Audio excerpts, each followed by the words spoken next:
Жили на свете муж и жена. Давно им уже хотелось иметь ребенка, но его все не было. Однажды жена заболела.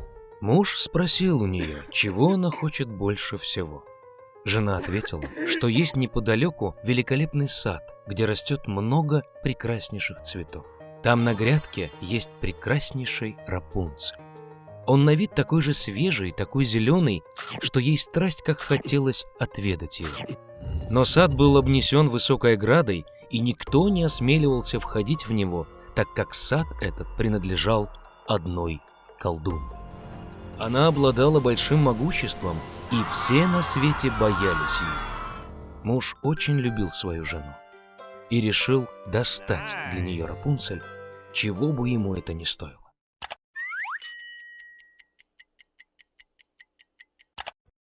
И вот перелез он в сумерках через каменную ограду в сад колдуньи, нарвал в торопях целую пригоршню зеленого Рапунцеля и принес его жене.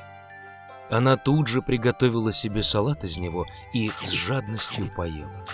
Салат этот так понравился ей, что на другой день захотелось еще больше, чем прежде.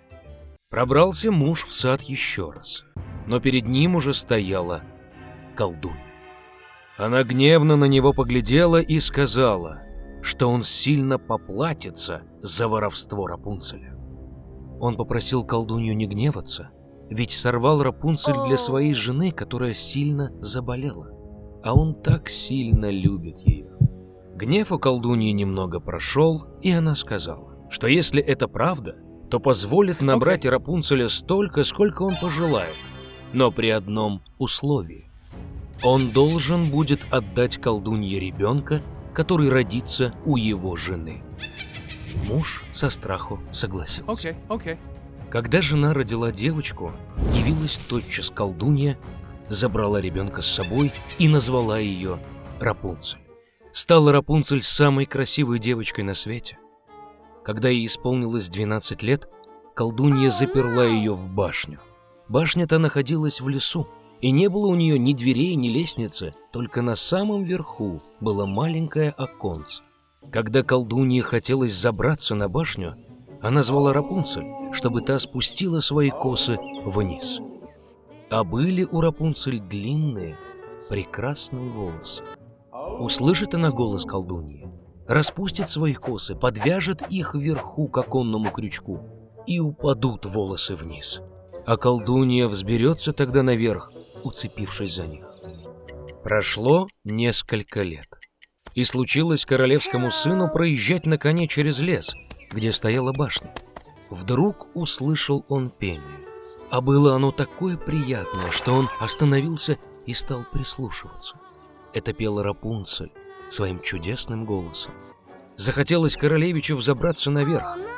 Стал он искать вход в башню, но найти его было невозможно. Увидел он как-то раз, как колдунья взбирается наверх по косам, которые спустила ей Рапунцель.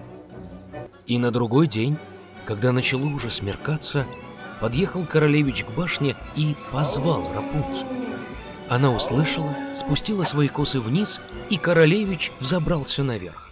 Рапунцель, увидев, что к ней вошел человек, которого она никогда не видела, сначала сильно испугалась. Но королевич ласково с ней заговорил и рассказал, что сердце его было так тронуто пением, что решил он ее непременно увидеть. Тогда Рапунцель перестала бояться.